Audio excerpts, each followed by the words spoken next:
नमस्कार दोस्तों, आप देखना शुरू कर चुके हैं द मीडिया सेंटर। आज हम बात करने जा रहे हैं लखनऊ की एक ऐसी घटना की जिसने सिर्फ एक जिंदगी नहीं छीनी बल्कि समाज, कानून व्यवस्था और मानवीय रिश्तों पर भी बड़े सवाल खड़े कर दिए हैं। यह कहानी है उत्तर प्रदेश की राजधानी लखनऊ की।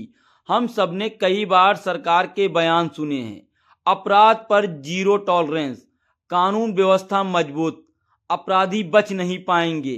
लेकिन क्या वाकई ऐसा हो रहा है? आज जिस घटना पर हम बात कर रहे हैं वो इस दावे को चुनौती देती हुई दिखाई देती है। गांव में अचानक गोली चलने की तेज आवाज गूंजी, लोग घबराकर बाहर निकले और सामने जमीन पर पड़ा था वीरेंद्र कुमार यादव का शव। वीरेंद्र जन्म से ही दृष्टिहीन थे, देख नहीं सकते थे, बच नहीं सकते थे। शांत स्वभाव के सरल इंसान, लेकिन उसी शाम एक गोली ने उनकी जिंदगी छीन ली। और आरोप किस पर? किसी बाहरी अपराधी पर नहीं, बल्कि उनके खुद के भतीजे पर। और उस वक्त मौजूद था उसका पिता नागेंद्र, यानी मृतक वीरेंद्र का सगा भाई। दोनों पर आरोप हैं कि हत्या के बाद वे मौके से फरार हो गए। अब सबसे बड़ा सवाल, क्यों? घर के ही लोग किसी की जान क्यों लेंगे? वजह थी जमीन और पेंशन का विवाद। वीरेंद्र के पिता की रेलवे पेंशन करीब 25,000 रुपए प्रतिमाह, साथ में जमीन भी थी मानक नगर में। भाई चाहते थे कि पेंशन का आधा हिस्सा उन्हें मिले। यही मुद्दा धीरे धीरे विवाद में बदल गया और विवाद हत्या तक पहुंच गया। नागेंद्र और उसका बेटा जितेंद्र यादव गांव आए, बातचीत हुई, चाचा को घर ले चलेंगे। पहले सब सामान्य लगा, पर फिर बहस शुरू हुई, आवाजें ऊंची होने लगी। गांव वाले बताते हैं कि माहौल गर्म था, वीरेंद्र डरे हुए थे, शायद उन्हें कुछ आज हुआ क्या सर, वो ढोंगे और वीरेंद्र यहाँ बैठा था, उसके भतीजा जितेंद्र उर्फ अन्नू और उसका लड़का चिराग इस साइड से आए, जेठा से साधु बाबा होते हुए, तो उसके सामने से आके गोली सीने पे मार के और भाग गए यहाँ से। मामला का उसको जबरदस्ती यहाँ से ले जाते थे, वो जाना नहीं चाह रहा था यहाँ से। कहाँ के रहने वाले थे? ये मेहंदी खेड़ा मानक के रहने वाले हैं। ताजा रहा होगा, लेकिन भागने या खुद को बचाने की ताकत उनके पास नहीं थी।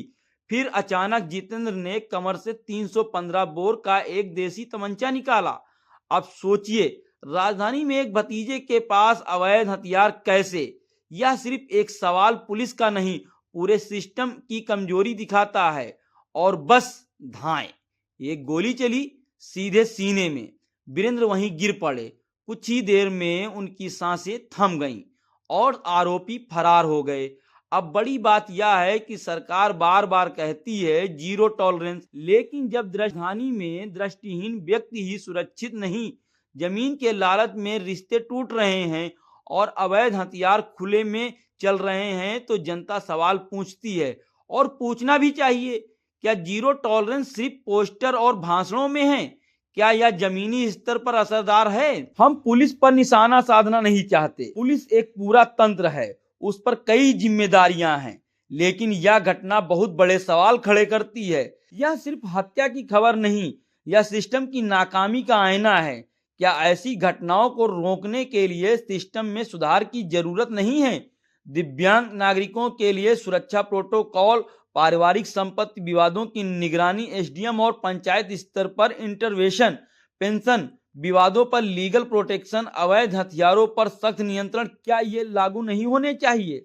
आज वीरेंद्र नहीं रहे, लेकिन रकम कितनी थी? 25,000 रुपए। क्या इंसान की जान की कीमत इतनी रह गई है? यह घटना हमें सोचने पर मजबूर करती है। जमीन विवाद में हत्या आम क्यों होती जा रही है? क्या दिव्यांग लोग सुरक्षित हैं? क्या पुलिस और प्रशासन को और मजबूत कदम नहीं उठाने चाहिए? अवैध हथियार आसानी से कैसे मिल रहे हैं? परिवार ही कब दुश्मन बन जाता है? दोस्तों, सवाल जरूरी है, क्योंकि सवाल ही सिस्टम को मजबूत बनाते हैं। हम उम्मीद करते हैं कि पुलिस जल्द ही आरोपियों को गिरफ्तार करेगी। आज करीब 4 बजे के आसपास टाड़खेड़ा गांव, जो कि थाना दुलोका क्षेत्र है, यहाँ से सूचना प्राप्त हुई कि एक व्यक्ति, जिनकी उम्र करीब 40 से 45 वर्ष है, उनका नाम वीरेंद्र है और वो अपने घर के बाहर बैठे हुए थे। वो अपने ननिहाल में रहते थे और मूल रूप से वो मानक नगर क्षेत्र के रहने वाले थे और वहाँ बैठे थे और इसी बीच जो है उनके भतीजे और उनके भतीजे के लड़के जो उनको वापस वहाँ ले जाने की जिद कर रहे थे, इस बात से नाराज़ होकर उन्होंने जब मना किया तो इस बात से नाराज़ होकर उन्होंने उसको देसी तमंचे से फायर कर दिया, जिससे उनके गोली लग गई सीने में और वो वहीं गिर गया और उनकी मृत्यु हो गई। मौके पर सूचना प्राप्त होते हुए प्रभारी थाना दुबग्गा, एसीपी काकोरी और फोरेंसिक की टीम मौके पर पहुंची और लोगों से पूछताछ की और इस संबंध में गिरफ्तारी के लिए 2 टीमों का गठन कर दिया गया है। और सरकार जमीन पर जीरो टॉलरेंस को और सख्ती से लागू करेगी।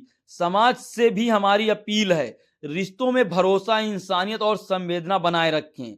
धन और संपत्ति सब कुछ नहीं होती, एक जान जब चली जाती है तो वापस नहीं आती। अगर आप भी मानते हैं कि इस घटना पर चर्चा होनी चाहिए, ऐसी घटनाओं पर रोक लगाने के लिए कड़े कदम उठाए जाने जरूरी हैं, तो इस रिपोर्ट को ज्यादा से ज्यादा शेयर करें।